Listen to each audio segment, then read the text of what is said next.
यीशु प्रभु के नाम में हमारे सभी मसीह भाई बहनों को जय मसीह की। सुंदर से समय के लिए हम परमेश्वर को धन्यवाद देंगे।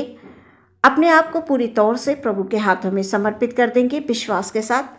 हमारा परमेश्वर जैसे हमें अभी तक संभालता आया है, आने वाले समय में भी वो इसी प्रकार से संभालेगा। आज का वचन हम देखेंगे भजन संहिता 19 अध्याय, उसका 14 पद मैं पढ़ूंगी। यहाँ पर इस प्रकार से लिखा हुआ है, मेरे मुँह के वचन और मेरे हृदय का ध्यान तेरे सम्मुख ग्रहण योग्य हो। हे यहोवा परमेश्वर, मेरी चट्टान और मेरे उद्धार करने वाले। सुंदर से वचन के लिए हम परमेश्वर को धन्यवाद देंगे। प्रियो, दाऊद के द्वारा लिखे गए तमाम भजन हैं, जिनमें से ये एक वचन मैंने पढ़ा कि मेरे मुख की जो बातें हैं, जो हम मुंह से बोलते हैं, परमेश्वर वो तेरे चरणों में ग्रहण हो। जो हम विचार करते हैं वो तेरे चरणों में ग्रहण हो। प्रियो, अगर हम चाहते हैं कि हम परमेश्वर में आत्मिक जीवन में आगे बढ़े, एक सफल मनुष्य बने परमेश्वर में रहते हुए, तो हमें परमेश्वर से गहरे संबंध बनाकर रखने हैं। वो संबंध जो संसार की चिंताएं, संसार के काम, संसार की बातें हमें परमेश्वर के प्रेम से अलग ना करने पाए।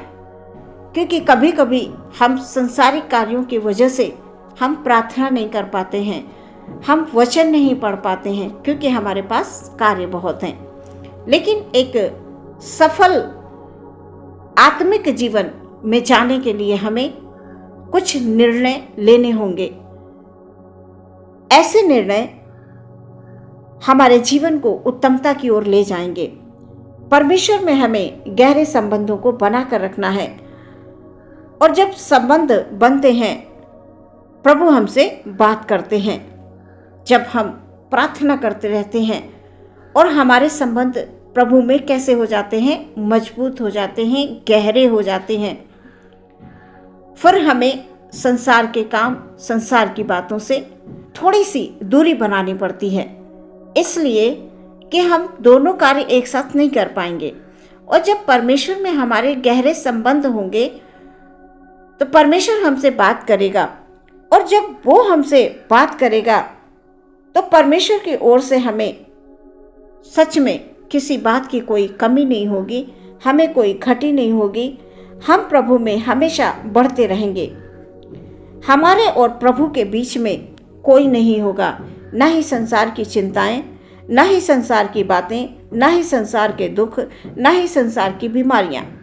कई बार हम बीमार होते हैं, हमारी इच्छा नहीं करती है कि हम प्रार्थना करें, क्योंकि हम बैठ नहीं पाते हैं। लेकिन हमारी जो आत्मा होती है वो हमेशा परमेश्वर में धन्यवादी होती है।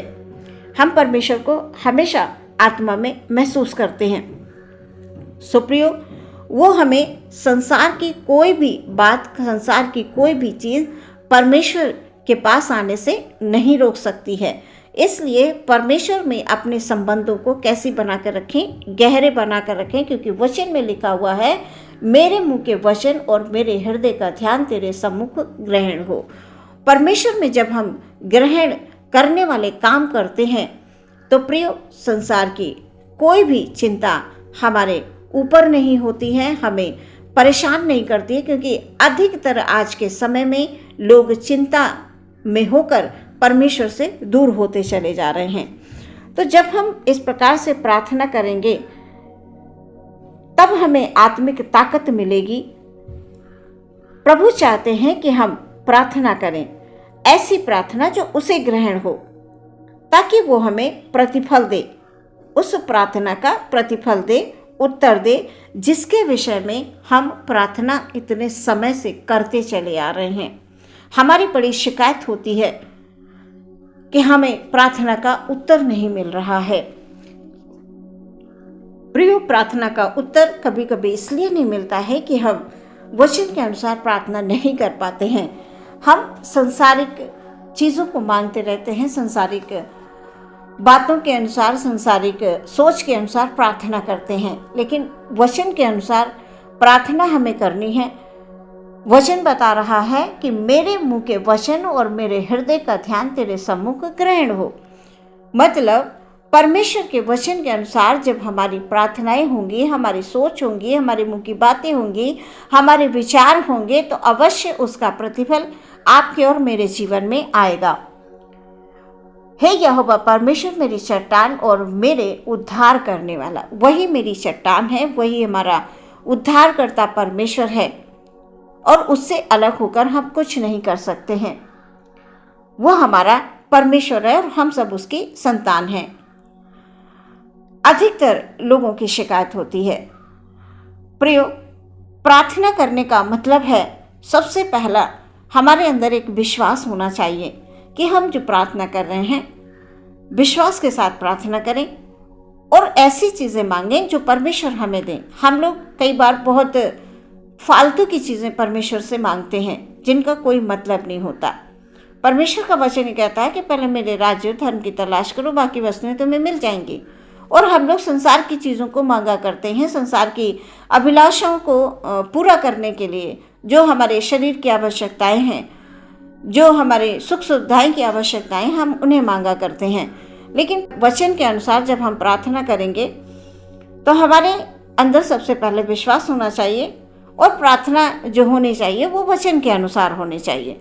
और वचन के अनुसार जब हमारी प्रार्थना होगी तो प्रियो उसे परमेश्वर सुनेंगे और उसे उत्तर भी देंगे। भजनकार भजन में लिखते हैं कि मैं रात दिन तेरे वचन पर ध्यान लगाता रहता हूँ। मैं दिन और रात क्या करता हूँ, तेरे वचन पर ध्यान लगाता हूँ। प्रियो, हमारे आसपास क्या हो रहा है, संसार के लोग हमारे लिए क्या सोच रहे हैं, हमारे लिए क्या विचार कर रहे हैं, हमें इससे मतलब नहीं होना चाहिए। हमें सिर्फ इतना मतलब होना चाहिए कि परमेश्वर हमारे प्रति क्या सोच रहा है। अगर आप ये सोचकर प्रार्थना करेंगे तो वचन में लिखा हुआ है कि मेरे मुंह की बातें, मेरे हृदय का सोच तेरे चरणों में ग्रहण हो, तो प्रभु आपकी बातों को सुनेंगे, आपकी प्रार्थनाओं को सुनेंगे और आपको उत्तर अवश्य देंगे। क्योंकि परमेश्वर ने आपके लिए योजनाओं को बना कर रखा है। परमेश्वर ने आपके लिए एक मार्ग तैयार करके रखा है। परमेश्वर ने आपके लिए आशीषें तैयार करके रखी हैं, और वो सब तब हमें मिल जाएंगी जब हमारे संबंध परमेश्वर से गहरे होंगे। हमारे वचन जो हम मुंह से बोलते हैं, यानी जो हम प्रार्थना करते हैं, वो ऐसे होंगे जो उसके चरणों में ग्रहण हो।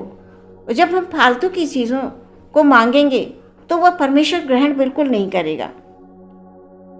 क्योंकि जब हमें आवश्यकता जिस चीज़ की होगी परमेश्वर हमारे लिए देंगे, बस हमारे संबंध परमेश्वर में गहरे हों। वचन में लिखा हुआ है कि मेरे मुंह के बातें, मेरे हृदय का ध्यान हम कहाँ लगाते हैं?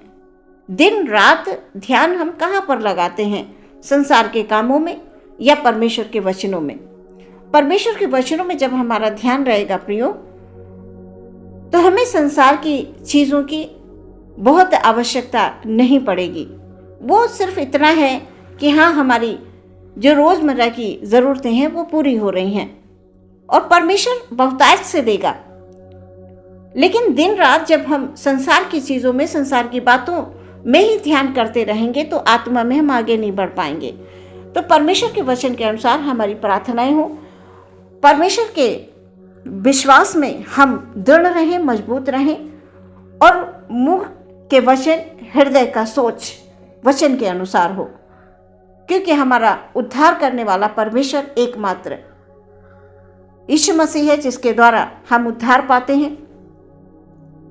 वही हमारी चट्टान है, वही हमारा दृढ़ गढ़ है। हमें इतना विश्वास रखना है। प्रियो, संसार के लोग क्या कर रहे हैं इससे हमें कोई मतलब नहीं होना चाहिए। जो परमेश्वर के लोग होते हैं वो संसार की ओर नहीं, वो परमेश्वर की ओर ताकते हैं, और वो हमेशा प्रभु में आशीषित होते हैं। आप परमेश्वर में आशीषित हैं। आपके लिए परमेश्वर ने उत्तम मार्ग को बना कर रखा है, जिस पर आप चलेंगे और आगे बढ़ते जाएंगे। बस आप वचन के अनुसार प्रार्थना करें और वचन के अनुसार अपने सोच और विचारों को रखें। परमेश्वर इस वचन के द्वारा आपके जीवन में, आपके परिवार में बहुत सारी आशीषों को लेकर आए। आमीन। आइए प्रियो, हम प्रार्थना करेंगे। धन्यवाद, धन्यवाद, धन्यवाद, धन्यवाद, धन्यवाद। यीशु मसीह की जय हो, यीशु मसीह की तारीफ हो। निरंतर प्यारे परमेश्वर हमारे मुख की बातें, हमारे हृदय का सोच प्रभु आपके चरणों में ग्रहण हो। प्रार्थना करते हैं खुदाबंद अपने सभी भाई बहनों के लिए। खुदाबंद उनके जीवन में सुख हो, उनके जीवन में शांति हो। प्रभु जी, जब वो प्रार्थना करते हैं पिता परमेश्वर, वो प्रार्थनाएं वचन के अनुसार हों। हमारे भाई बहनों के संबंध आप में गहरे हों और परमेश्वर आप उनसे बात करें वचन के माध्यम से। प्रार्थना में जब वो बैठते हैं खुदावंद, आप उनसे बात करें, अपनी सामर्थ्य को उनके बीच में उंडेल दें। उनके परिवार में प्रभु जी अपनी सामर्थ्य को उंडेल दें राजा। हालेलुया। ताकि हमारे सभी भाई बहन आत्मा में भरकर प्रभु हालेलुया आपको अपने हाथों को उठाकर धन्यवाद दें। अपनी उपस्थिति उनके बीच में दर्शाएं प्यारे परमेश्वर। प्रभु एक अद्भुत गवाही के साथ हमारे भाई बहनों का जीवन हो। खुदाबंद एक एक जन को तेरी ओर से आशीष मिले, एक एक जन को तेरी ओर से बरकत मिले प्यारे परमेश्वर। आप हमारे चट्टान हैं, आप हमारे दृढ़गढ़ हैं। हमने आप पर भरोसा रखा है और हम कभी लज्जित नहीं होंगे। पूरा दिन परमेश्वर आपके हाथों में समर्पित करते हुए विश्वास के साथ प्रार्थना मांगते हैं मसीह यीशु के नाम से। सुने और ग्रहण करें पिता, आमीन।